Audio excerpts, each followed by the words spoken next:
সুপ্রিয় দর্শক শ্রোতা, সম্প্রতি ঘটে গেল পশ্চিমবঙ্গের বিধানসভা নির্বাচন। তো সেই নির্বাচন ঘিরে আমরা বেশ কিছু রাজনৈতিক নাটকীয়তা লক্ষ্য করছি। তো সেই প্রয়াসে বা সেই প্রেক্ষাপট অনুযায়ী আপনাদের জন্য কিছু কথা উপস্থাপন করার জন্য হাজির হয়েছি। আশা করছি সবাই যার যার অবস্থানে ভালো আছেন। তো ভিডিওটি ভালো লাগলে শেয়ার করে দিবেন এবং সাবস্ক্রাইব করে পাশে থাকবার অনুরোধ রইল। মমতা বন্দ্যোপাধ্যায়,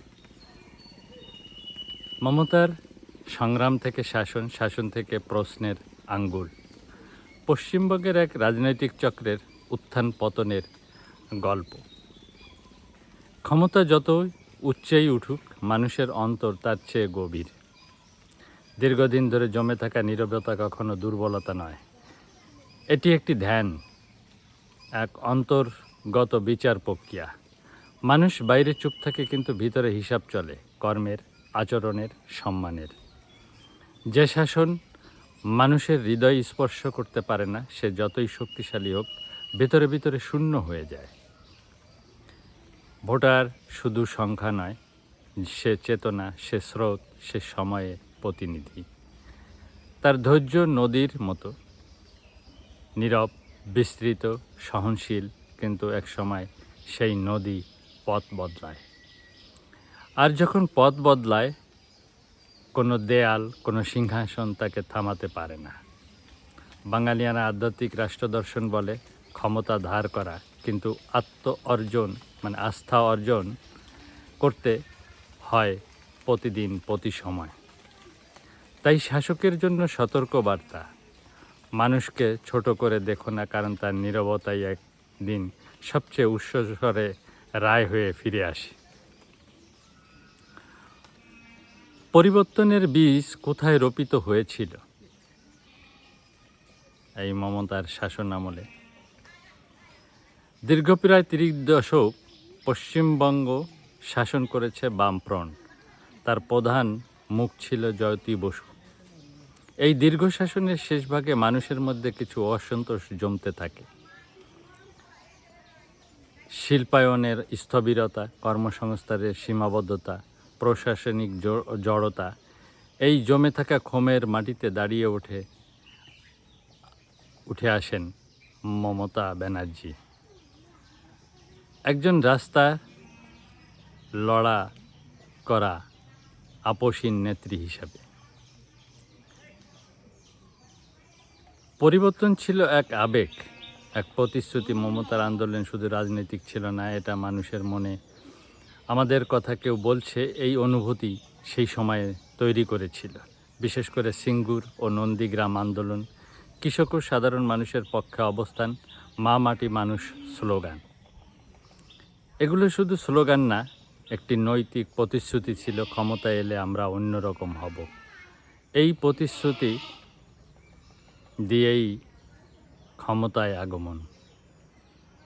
আশা থেকে বাস্তবতা। 2011 সালে তৃণমূল কংগ্রেস ক্ষমতায় আসে একটি যুগান্তকারী পরিবর্তন হিসেবে। প্রথম দিকে কিছু ইতিবাচক দিক ছিল: সামাজিক সুরক্ষা প্রকল্প, কন্যাশ্রী, সবুজ সাথী ইত্যাদি। অবকাঠামো উন্নয়ন, প্রশাসনে গতিশীলতা আনার চেষ্টা। মানুষের মনে তখনও বিশ্বাস ছিল ওরা আলাদা, একটা কিছু করে দেখাবে।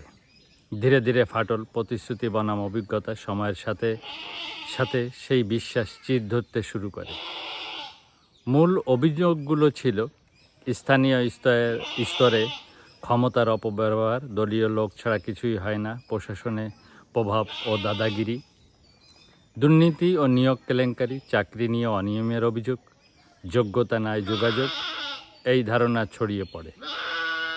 সম্মানের সংকট, মানুষ শুধু সুবিধা না, সম্মান চায়। অনেক ক্ষেত্রে এই সম্মানবোধ ক্ষতিগ্রস্ত হয়েছে বলেই অনুভূতি তৈরি হয়। প্রত্যাশা পূরণে ঘাটতি, শিল্পায়নে প্রত্যাশা মতো হয়নি, বেকার যুবকদের ভিতরে হতাশা বেড়েছে। রাজনৈতিক চক্র ইতিহাসের পুনরাবৃত্তি, যে কারণে একসময় মানুষ বামফ্রন্ট থেকে মুখ ফিরিয়েছিল। অনেকটাই সেই একই অভিযোগ আবার শোনা যেতে থাকে তৃণমূলের বিরুদ্ধে। এটাই রাজনীতির এক কঠিন সত্য। যে প্রতিশ্রুতি দিয়ে ক্ষমতায় আসা, সেই প্রতিশ্রুতি ভাঙলেই ইতিহাস ঘুরে দাঁড়ায়। ফলাফল আস্থার পরিবর্তন। মানুষ সরাসরি সবসময় প্রতিবাদ করে না, কিন্তু ভোটের মাধ্যমে নীরবে সিদ্ধান্ত নেয়। 15 বছর পর সেই নীরব সিদ্ধান্ত স্পষ্ট হয়, পরিবর্তন দরকার, আরেকবার চেষ্টা করা যাক। এভাবেই আস্থার স্থানান্তর ঘটে। আসল ব্যর্থতা কোথায়? এটা কি শুধু একটি দলের ব্যর্থতা? না, এটি একটি বাস্তব ব্যবস্থাগত সমস্যা। মূল 3টি ব্যর্থতা। ক্ষমতায় টিকে থাকার জন্য বিকেন্দ্রীকরণ হয়নি, দলের ভেতরে আত্মসমালোচনা কমে গেছে, মানুষের সাথে দূরত্ব বেড়েছে। বৃহত্তর শিক্ষা বাংলাদেশ সহ দক্ষিণ এশিয়ার জন্য এই গল্প শুধু পশ্চিমবঙ্গের না, এটা পুরো অঞ্চলের জন্য একটি আয়না। পদেহ শিক্ষা মানুষ দীর্ঘদিন কাউকে চেক ছাড়া ক্ষমতা দেয় না। স্থানীয় পর্যায়ের আচরণই সবচেয়ে বড় ফ্যাক্টর। উন্নয়ন, সন্তুষ্টি, রেসপেক্ট ম্যাটার মোর। ইতিহাসের নীরব সতর্কবার্তা হলো এই পুরো ঘটনাটাকে এক লাইনে বলা যায়, সংগ্রাম মানুষকে ক্ষমতায় আনে, কিন্তু চরিত্রই তাকে ক্ষমতায় টিকিয়ে রাখে। বাঙালিয়ানা দর্শন এর শেষ কথা হলো, জনগণ নদীর মতো চুপচাপ বইতে থাকে, কিন্তু পথ বদলালে শহর, গ্রাম, কাঁচা পাকা সব ভাসিয়ে দেয়। তো তৃণমূল কংগ্রেসের পরাজয়কে এক লাইনে বোঝানো যায় না। এটা অনেকগুলো জমে থাকা অসন্তোষ, প্রত্যাশা আর রাজনৈতিক কৌশলের ফল। সাধারণ ভোটারদের অভিমত, মাঠের আলোচনা, যে বিষয়গুলো বেশি উঠে এসেছে সেগুলো সংক্ষেপে নয়, একটু গভীরভাবেই দেখা প্রয়োজন। দীর্ঘ শাসনের ক্লান্তি। মমতা ব্যানার্জির নেতৃত্বে দীর্ঘদিন ক্ষমতায় থাকার ফলে অনেক ভোটারের মনে একই জিনিস আর কত, এই মানসিকতা তৈরি হয়েছিল। মানুষের অভিমত পরিবর্তন দরকার, নতুন কিছু ট্রাই করা যাক। এটা দক্ষিণ এশিয়ার রাজনীতিতে খুবই পরিচিত চক্র।